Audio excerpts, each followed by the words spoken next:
நம்ம கண்ணுக்கே தெரியாத ஒரு சின்ன ஃபங்கஸ் காற்றுல பறந்து வந்து நம்ம உடம்புக்குள்ளே போய் நம்மளோட நரம்புகள் தசைகளெல்லாம் கட்டுப்படுத்தி நம்மளை கொன்று நமக்குள்ளேருந்து முளைச்சி வந்தால் எப்படி இருக்கும்? நம்புற மாதிரியே இல்லைல்ல.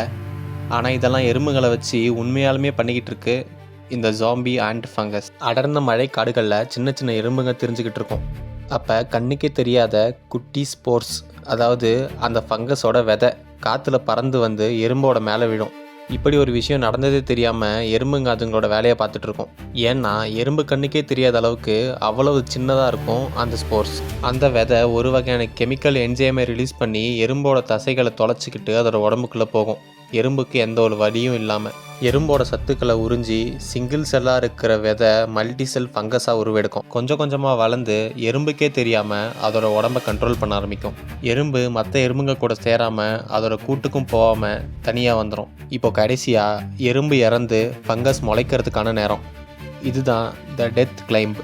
ஃபங்கஸோட வழிகாட்டுதலில் ஏதாச்சும் ஒரு செடி மேலே ஒரு குறிப்பிட்ட உயரத்துக்கு எறும்பு ஏறும். ஃபங்கஸ் வளர்கிறதுக்கு சரியான வெப்பநிலை, ஈரப்பதம் மாதிரியான விஷயங்கள்லாம் தேவை.